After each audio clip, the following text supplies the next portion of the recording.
Hello বন্ধুরা, welcome to my channel অন্ধকারের রহস্য।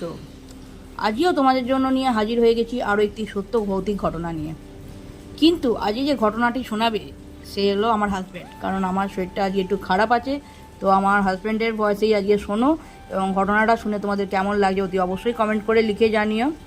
আর আজকে যে ঘটনাটা তোমাদের শোনাচ্ছি সেই ঘটনাটাকে আমরা একটু চেঞ্জ করেছি। আসলে যিনি লিখে পাঠিয়েছেন ঘটনাটি, তিনি বলেছেন যে নিজেদের মতো একটু সাজিয়ে নিতে। উনি আর কি ভালো করে প্রপার লিখতে পারেন না, একটু অগোছালো লিখেছিল, সেটাকে একটু সাজিয়ে নিয়েছি আমরা। সাজিয়ে নিয়ে সেইভাবে আমি তোমাদেরকে উপস্থাপনা করছি তোমাদের সামনে। আশা করছি ঘটনাটা শুনে তোমাদের খুব ভালো লাগবে।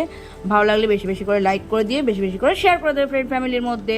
আর যারা আমার চ্যানেলটা নতুন শুনছো বা দেখছো তারা অতি অবশ্যই চ্যানেলটাকে সাবস্ক্রাইব করে দিয়ে পাশে থাকা বেল নোটিফিকেশানটাকে অন করে দেবে, এবং অতি অবশ্যই অলটাকে প্রেস করে রাখবে, যাতে যখনই আমরা নতুন নতুন ঘটনা ছাড়বো তার নোটিফিকেশান যাতে সবার আগে তোমাদের কাছে গিয়ে পৌঁছায়।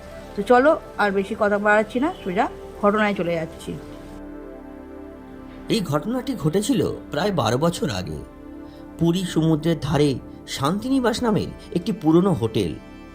আজও অনেকের কাছে এটা রহস্যে ঘেরা। স্থানীয়দের মুখে মুখে শোনা যায় এই হোটেলের তৃতীয় তলার 307 নম্বর ঘরটিতে বহু বছর আগে এক অদ্ভুত ঘটনা ঘটেছিল। কেউ কেউ বলে সেটা নিছক কাকতালীয়, আবার কেউ বলে সেটা নিখাত একটা ভৌতিক অভিজ্ঞতা। কলকাতার একটা মধ্যবিত্ত পরিবার, অরিজিৎ, তার স্ত্রী মধুমিতা এবং তাদের 8 বছরের মেয়ে রিয়া শীতকালে পুরী বেড়াতে গিয়েছিল। তারা আগেই অনলাইনে শান্তিনিবাস হোটেলটি বুক করেছিল, কারণ সমুদ্রের খুব কাছেই ছিল এই হোটেলটি এবং ভাড়াও ছিল তুলনামূলকভাবে অনেকই কম। হোটেলে পৌঁছানোর পরই প্রথমেই তাদের চোখে পড়ে জায়গাটা অদ্ভুত রকমের নির্জন। আশেপাশে তেমন কোনো ভিড় নেই, আর হোটেলের ভেতরে একটি চাপা নীরবতা। রিসেপশনে বৃদ্ধ ম্যানেজার তাদের স্বাগত জানালেও তার চোখে একটা অদ্ভুত ক্লান্তি ও ভয় মিশেছিল।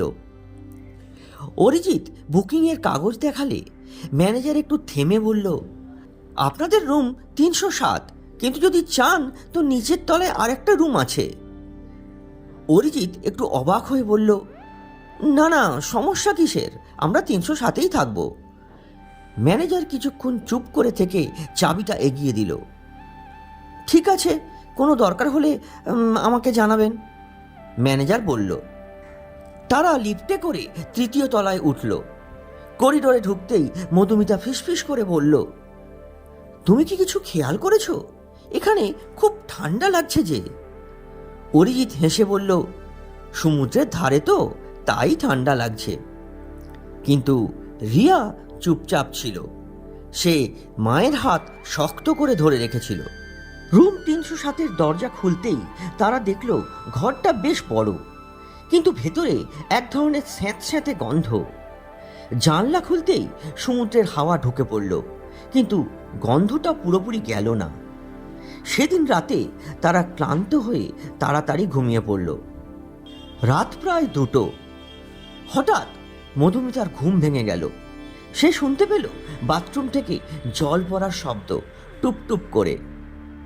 সে অরিজিৎকে ধাক্কা দিয়ে বলল, শোনো, বাথরুমে কি কেউ আছে? অরিজিৎ আধো ঘুমে বলল, না, হয়তো ট্যাপটা ঠিক মতো বন্ধ করা হয়নি। মধুমিতা উঠে বাথরুমে গেল, কিন্তু দরজা খুলে সে তো অবাক।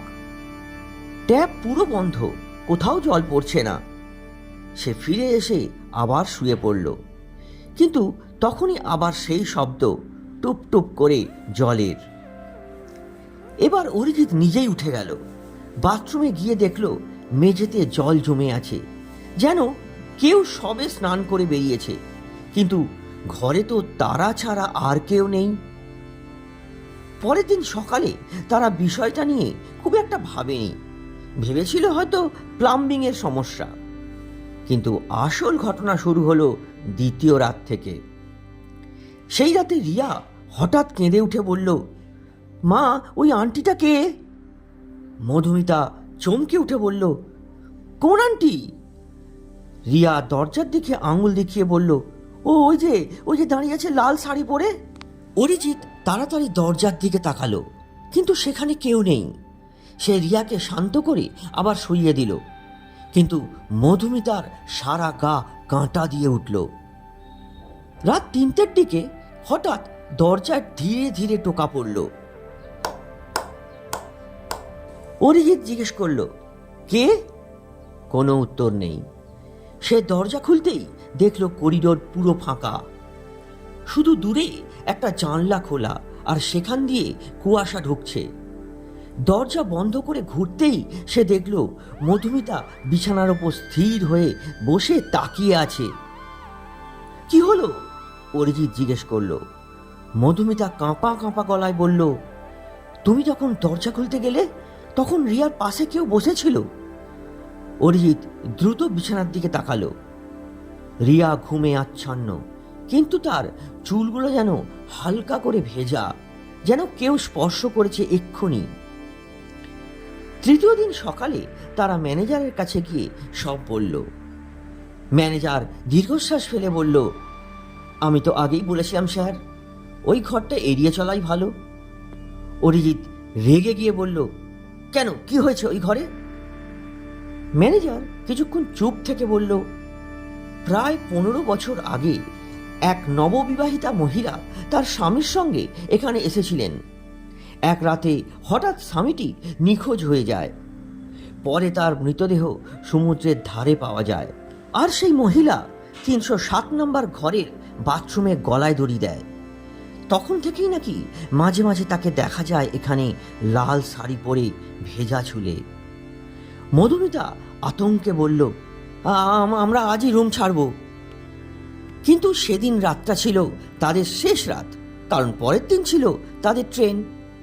সেই রাতে তারা তিনজনে একসঙ্গে লাইট জ্বালিয়ে বসেছিল, কেউ ঘুমোয়নি। রাত প্রায় 2:30। হঠাৎ ঘরের লাইটটা নিজে নিজে নিভে গেল। অন্ধকারে তারা শুনতে পেল ভেজা পায়ের শব্দ। ধীরে ধীরে যেন তাদের দিকে কেউ এগিয়ে আসছে। রিয়া কাঁদতে শুরু করলো, মা মা, ওই আন্টিটা আবার এসেছে। হঠাৎ জানলার পাশে বিদ্যুতের আলোয় তারা স্পষ্ট দেখতে পেল একজন মহিলা, পরনে লাল শাড়ি, চুলটা ভেজা, মুখটা অস্বাভাবিক রকম ফ্যাকাশে, আর চোখ দুটো সম্পূর্ণ সাদা। সে ধীরে ধীরে হাত তুলে ইশারা করল, এসো। অরিজিৎ সাহস করে চিৎকার করে বলল, কে তুমি, কি চাও? মহিলাটি কোনো উত্তর দিল না, শুধু ধীরে ধীরে বাথরুমের দিকে চলে গেল, আর দরজাটা নিজে থেকেই বন্ধ হয়ে গেল। পর মুহূর্তে আবার সেই জল পড়ার শব্দ, টুপ টুপ টুপ টুপ করে। কিন্তু কিছুক্ষণ পর আবার সব চুপচাপ। লাইটটা আচমকাই আবার জ্বলে উঠল। সকাল হতেই তারা তড়িঘড়ি হোটেল ছেড়ে চলে যায়। পরবর্তীতে অরিজিৎ নাকি আরও কয়েকবার ওই ঘটনার কথা বলতে গিয়ে অদ্ভুতভাবে অসুস্থ হয়ে পড়ত। আর রিয়া আজও মাঝে মধ্যে ঘুমের মধ্যে বলে, ওই আন্টিটা আবার ডাকছে মা। আজও ওই পুরীর হোটেলের 307 নম্বর ঘরটা বেশিরভাগ সময় খালি থাকে। যারা থেকেছে তাদের অনেকেই নাকি একই অভিজ্ঞতার কথা বলেছে। বাথরুমে জল পড়ার শব্দ আর লাল শাড়ি পরা এক ভেজা ছায়ামূর্তি। কেউ বলে ওটা শুধুই কল্পনা, কিন্তু যারা দেখেছে তারা জানে ওটা এখনো সেখানে আছে।